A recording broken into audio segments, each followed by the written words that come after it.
အားလုံးပဲမင်္ဂလာပါ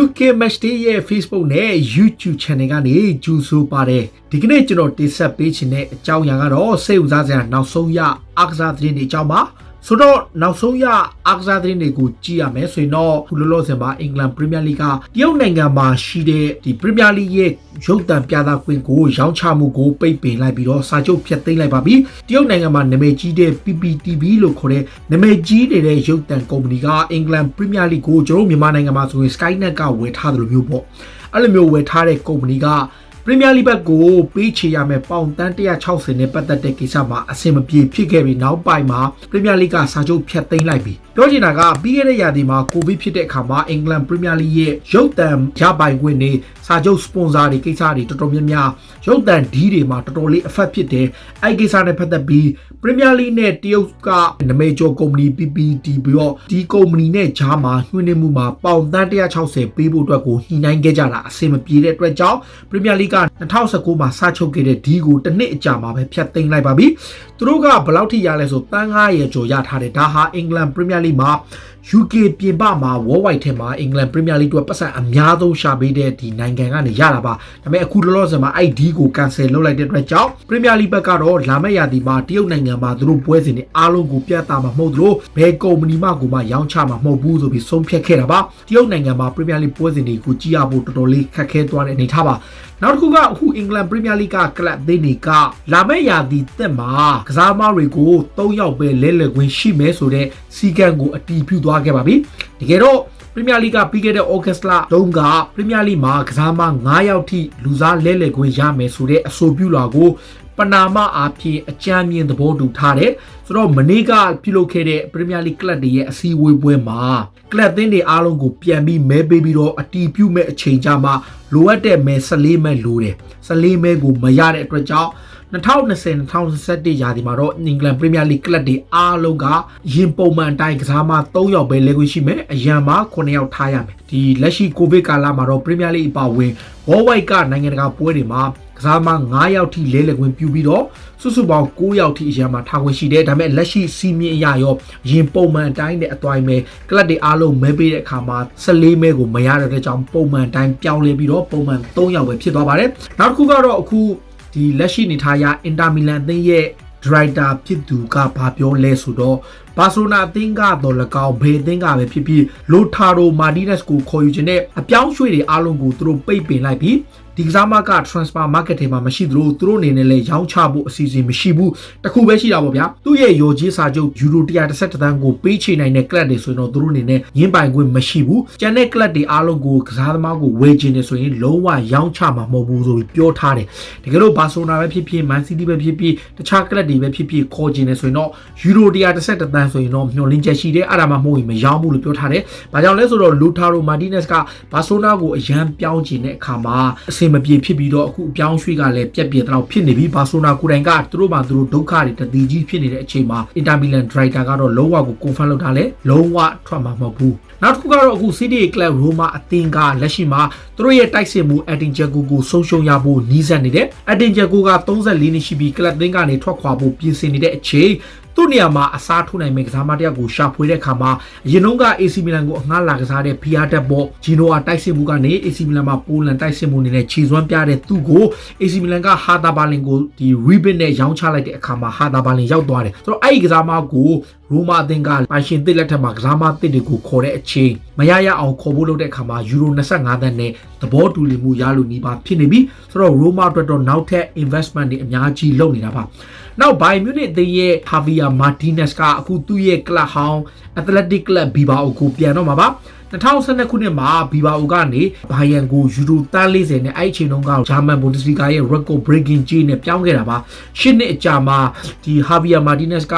trouble နှစ်ကြိမ်ရပြီးတဲ့အချိန်ဘိုင်ယန်နဲ့စာချုပ်တက်တန်းလဲတနစ်ပဲကျန်တော့ပေမဲ့ဘိုင်ယန်ကသူ့ကိုထွက်ခွာခွင့်ပြုလို့သူ့ရဲ့ကလပ်ဟောင်းအက်သလက်တစ်ကလပ်ဘီဘာအိုကိုပြန်လဲပြောင်းရွှေ့တော့မှာပါ 32နှစ်အရွယ်ရှိတဲ့သူ့ကိုဘီဘာအသင်းကပြန်လည်ခေါ်ယူနိုင်ပြီဖြစ်ပါတယ်နောက်တစ်ခုကတော့အခု Manchester City က Sevilla ရဲ့နောက်ခံလူ Diego Carlos ကိုစိတ်ဝင်စားတယ်ဆိုပြီးသတင်းတွေမှာဖော်ပြထားတယ်အစောပိုင်းတုန်းကတော့ United ရော City ရောခေါ်ကျင်တယ်ဆိုပြီးဖော်ပြထားတယ်ဒီ29နှစ်ရှိတဲ့ Brazil နောက်ခံလူဟာပြီးခဲ့တဲ့ Europa League ပြိုင်ပွဲမှာဘူလူဝက်မှာအနိုင်ဂိုးသွင်းခဲ့သလို Sevilla အတွက်တကယ်ခြေစွမ်းပြတယ်ဒါပေမဲ့တစ်ခုပဲရှိတယ် penalty 3ပွဲစတိုက်ပေးလိုက်ရတာတော့ Premier League ကလပ်တွေတက်နည်းနည်းလေးတော့ danger ပါဆိုတော့အဲ့ဒီကစားမကို Sevilla ကရောင်းချင်တယ်ဒါပေမဲ့လက်တလောရ Sevilla ရဲ့အားကစား director ဖြစ်သူမွန်ချီကတော့ဘယ်ကလပ်အသင်းမှကန်လန်ထားခြင်းမရှိဘူးလို့ပြောတယ်ဒါပေမဲ့ Man City ကတော့ agent ကတစ်ဆင့်ဆက်သွယ်ထားမှုတွေဖော်ပြထားပါတယ်ကစားမရဲ့ရော်ကြီးစာချုပ်ဟာပေါင်68တန်းရှိတယ်အဲ့ဒီတိုင်းပေးရင်ရောင်းချမယ်လို့ပြောထားပေမဲ့ Manchester City ကတော့45တန်းလောက်နဲ့အရခေါ်နိုင်မှုကြိုးပမ်းနေတယ် United ကလည်းသူ့ရဲ့အခြေအနေကိုစောင့်ကြည့်နေပေမဲ့အခြေအနေက Manchester မြို့ကန်ကလပ်2သင်းနဲ့ကြပဲသူ့ကိုရသွားနိုင်ပွဲရှိပါတယ်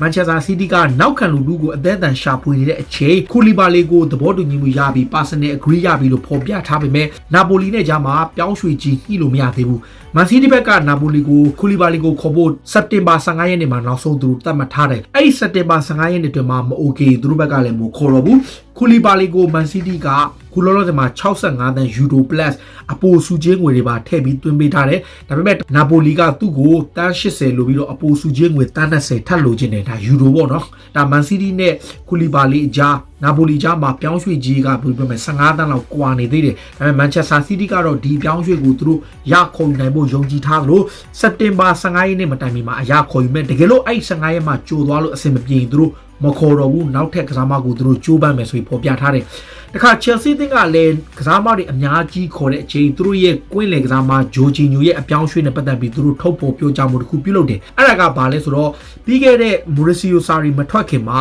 Juventus က Sarri ရဲ့အလူကျဂျိုဂျီညိုကိုခေါ်ဖို့ကြိုးပမ်းတဲ့အခါသူတို့ရဲ့ကွင်းလယ်ကစားမပီယာနစ်နဲ့အလိုက်ဘေးပြီးကန်လန်ခဲ့တယ်Chelsea ကအဲ့ဒီပြောင်းရွှေ့ကိုသဘောမကျတဲ့အခါကမ်းတမ်းမှုကိုညှင်းဆန်ပယ်ချလိုက်တဲ့အတွက်ကြောင့်အဲ့ဒီပြောင်းရွှေ့မှုပြတ်သွားတယ်ဂျော်ဂျီညိုကိုတိုင် Juventus ကိုပြောင်းဖို့နီးစပ်ခဲ့ပေမဲ့ Chelsea ဘက်ကပီယာနစ်နဲ့ဒီဘက်ကဂျော်ဂျီညိုအလဲလဲမှုကိုညှင်းဆန်လိုက်တဲ့အတွက်ကြောင့်နောက်ဆုံးမှာ Juventus ကပီယာနစ်ကိုအာထိုမဲလိုနဲ့လဲလိုက်တယ်ဆိုတော့ Chelsea ကကစားမကသူကိုယ်တိုင်လည်းအရန်ပြောင်းကျင်တယ်သူ့ရဲ့ဆရာလက်ထက်အသင်းကိုဒါပေမဲ့ဘယ်လိုပြောမလဲအကြောင်းကြောင့်အဆင်မပြေဘူး Chelsea ကိုယ်တိုင်ကပီယာနစ်ကိုအသက်30ရွယ်ရှိတဲ့ကစားမကိုမလိုချင်တော့သူတို့ဘက်ကညှင်းလိုက်တာပါနောက်တစ်ခုကအခုဂိုးသမားအသေးအတန်ရှာဖွေနေတဲ့ Chelsea ကပြင်သစ်ကလပ် Rennes အသင်းကဂိုးသမား Eduardo Mendy ကိုခေါ်နေတယ်အချိန်ထဲမှာအဲ့ဒီ Club Rennes က Chelsea ရဲ့ကစားမဟောင်း Boga ကိုခေါ်ဖို့လုပ်နေတယ်တကယ်လို့ဒါ Boga ကို Euro 30 30နဲ့ခေါ်မယ်ဆိုရင် Chelsea အနေနဲ့ဒီကစားမကြီးကနေ 20% ပေါ့20%ရောင်းချခွင့်သဘောတူညီမှုထည့်သွင်းထားတယ်အဲ့ဒါကိုကြည့်ကြမြင် Chelsea ကလည်းအနည်းဆုံးပတ်စံအပူရနိုင်တဲ့အနေအထားမျိုးရှိတယ်ဒါကြောင့် Chelsea အနေနဲ့အဲ့ကရတဲ့အပူပတ်စံလေးနဲ့သူတို့အနေနဲ့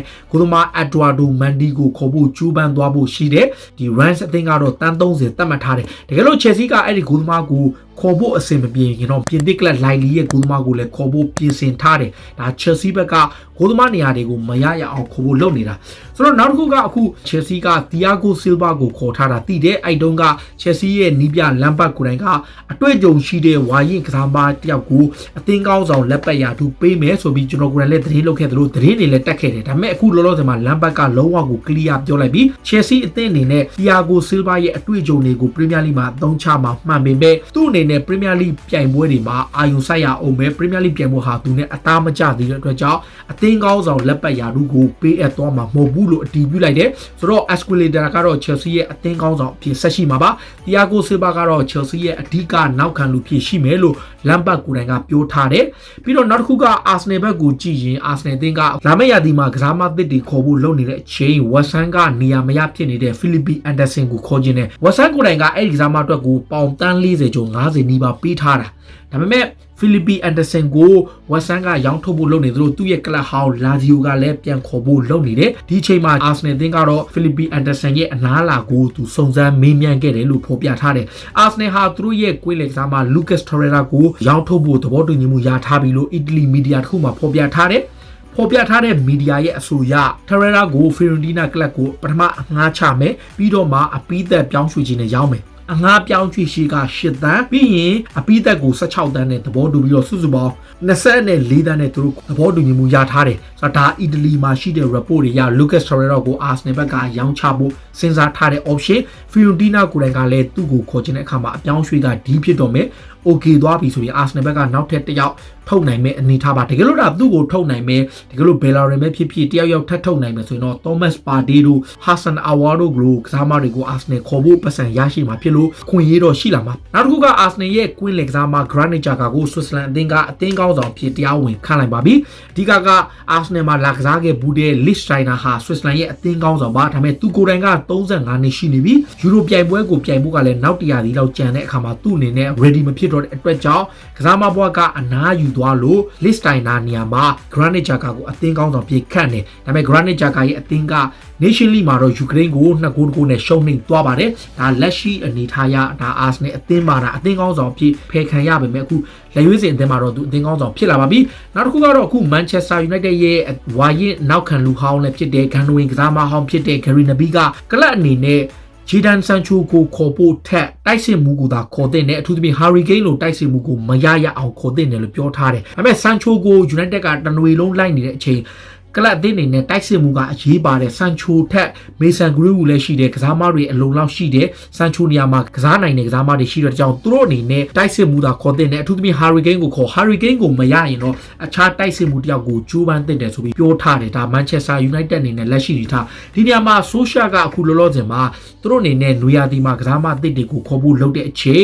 နောက်ထပ်ကွင်းလေကစားမဖြစ်တဲ့ Thiago Alcantara ကိုကြိုးပမ်းနေဆိုပြီးဖော်ပြထားတယ်ဒီနေရာမှာ Solskjaer ကိုယ်တိုင် Thiago Alcantara ကိုဖုန်းဆက်ပြီးတော့အပြောင်းရွှေ့နဲ့ပတ်သက်တဲ့အကြောင်းတွေ Manchester United ရဲ့ plan တွေကိုချပြထားတယ်။ဒါပေမဲ့အခုလောလောဆယ်မှာကစားမကိုယ်တိုင်က Liverpool ကိုပဲပြောင်းချင်ပေမဲ့ Bayern Munich ကိုယ်တိုင်ကလည်း Thiago ကို offer ပေးထားပြီးတော့ Manchester United ကိုကမ်းလှမ်းမှုတွေလည်းရှိတဲ့အခါမှာ United အနေနဲ့ဒီပြောင်းရွှေ့ဟာမထင်မပဲ Liverpool စီကနေကြော်ပြီးရသွားနိုင်ပွဲရှိတယ်။ဒါပေမဲ့ Liverpool ဘက်ကတကယ်လို့ကမ်းလှမ်းမှုမရှိခဲ့ရင် Manchester United အနေနဲ့ Thiago Alcantara ကိုရသွားနိုင်တယ်။ဒါ United ကလက်ရှိနေတာတစ်ချိန်တည်းမှာ United က Goma Sergio Romero အပါအဝင်ကစားမ4-5ရက်လောက်ကိုတပြိုင်နက်ရောင်းချဖို့လုပ်နေတယ်။ပြောင်းရွှေ့ကြီးလုံလောက်ရရင်တော့ထိပ်တန်းကစားမတစ်ယောက်ကိုသူတို့ target ထားကောင်းထားနိုင်တယ်။ဒါကြောင့်ကစားမတွေရောင်းထုတ်မှုမှာလည်း United အတွက်အရန်ကိုအရေးပါနေပါတယ်။နောက်တစ်ခုကတော့အခု Liverpool အသင်းက Thiago နဲ့မနီးစပ်တဲ့အနေထားခက်ဝေးရှိနေတဲ့အချိန်သူတို့အတွက်သတင်းကောင်းတစ်ခုကြားရတယ်။အဲ့ဒါကဘာလဲဆိုတော့လာမယ့်ရာသီအောက်တိုဘာလအတွင်းကံမဲ့Sheffield United နဲ့ပွဲမှာ Liverpool အသင်းမှာပေးသက်တွေပြန်တွေ့နိုင်တယ်လို့ပြောထားတယ်။ Sheffield United ကဟိုတနေ့က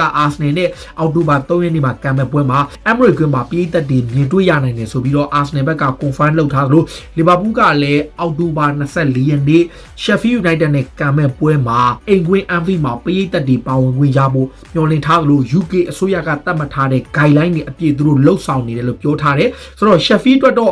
့ပိတ်သက်ပါတဲ့အသင်းကြီးနဲ့အသင်းကိုသူတို့အဝေးကွင်းသွားခဲ့ရမယ်ဆိုတော့လုံးဝကိုကန်ဆိုးပြီးမချောင်တဲ့ပွဲပါလီဗာပူးကအဲ့ပွဲအတွက်ကို25ရာခိုင်နှုန်းပိတ်သက်ရထားဖို့နီးစပ်နေတယ်လို့ပြောပြထားတယ်အဲ့ဒါဆိုရင်ပိတ်သက်12500လောက်သူတို့ရမှာဆိုတော့လီဗာပူးအတွက်လည်းသတင်းကောင်းဖြစ်သလိုအင်္ဂလန်ပရီးမီးယားလိတစ်ခုလုံးအတွက်သတင်းကောင်းပါနောက်တစ်ခုကတော့အခုလီဗာပူးမှာအဓိကအသင်းကောင်းဆောင်ဂျော်ဒန်ဟန်ဒါဆင်တို့ဂျိုမာတီတိုယာနန်ရှကီဒီတို့တစ်ဖက်ကအိုရီဂီတို့အားလုံး training ပြန်ဆင်းနေပါပြီချိန်ဘယ်လင်ရဲ့အနေထားကတော့စောင့်ကြည့်အောင်မယ်လာမယ့်ပရီးမီးယားလိပွဲစဉ်တွေကိုကလော့ရဲ့အသင်းမှာလူဆုံတက်ဆုံပါဝင်ဖို့တော်တော်လေးကိုနီးစပ်လာပါပြီ။နောက် Leicester City ကတော့ Atlanta ရဲ့ဘယ်နောက်ခံကစားမ Timori ကိုပေါင်21.5 သန်းနဲ့ခေါ်လိုက်ပြီးကစားမကို9နှစ်စာချုပ်ချုပ်တဲ့အခါမှာ Leicester ကဘန်ချီဝက်ကိုရောင်းချပြီးချင်းမှာချက်ချင်းပဲပြန်လဲအစားထိုးလိုက်တာပါ။ Tottenham Hotspur ရဲ့ကစားမဟောင်းဖြစ်တဲ့ Jamie O'Hara ကတော့ကလပ်အသင်းအနေနဲ့လက်ရှိမှာ Eriksen ကိုပြန်ခေါ်ထားထက် Jack Grealish လိုကစားမမျိုးကိုခေါ်ပြီးတော့အားနည်းနေတဲ့တိုက်စစ်ပိုင်းကိုအားဖြည့်တင်တယ်လို့ပြောထားတယ်။ Grealish ကတကယ်ကို quality players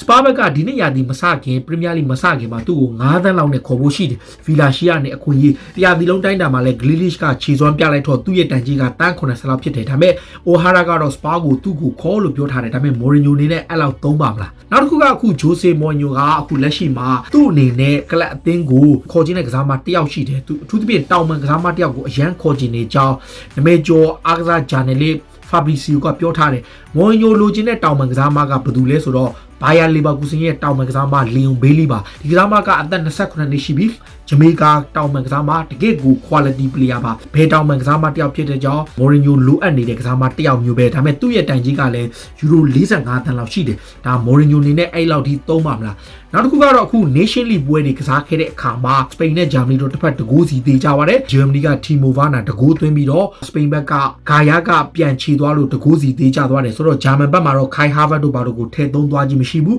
နောက်ခံလူတို့ဂရူဒီကာတို့ဘာတို့ဝင်ကစားသူအဲခိုင်ဂွန်ဒိုကန်တို့လည်းပါတယ်ဒီ Nation League မှာတစ်ဖက်မှာယူကရိန်းကပရီးမီယာလိကယာမန်လန်ဂိုတို့ဇင်ချန်ကိုတို့ရဲ့သွင်းဂိုးတွေနဲ့တစ်ဖက်ကဆွစ်ဇာလန်ကိုနိုင်သွားတယ်ဆိုတော့ Granit Xhaka ရဲ့အသင်းကောင်းဆောင်ပွဲပါတယ်သူတို့အသင်းရှုံးသွားပါတယ်ဒါလက်ရှိ Nation League အကြောင်းအနေနဲ့စိတ်ဝင်စားတဲ့အကြောင်းတွေပေါ့ဒါစိတ်ဝင်စားစရာအားကစားသတင်းတွေကိုတင်ဆက်ပေးကြတာပါအခုလိုမျိုးစိတ်ဝင်စားစရာအားကစားသတင်းတွေကိုကြည့်ရှုအားပေးကြသူတွေအားလုံးကိုအထူးပဲကျေးဇူးတင်ကြောင်းပြောရင်းနဲ့ဒီကနေ့စီစဉ်ကိုဒီမှာပဲဆုံးသက်ပြစေအားလုံးကိုကျေးဇူးတင်ပါဗျ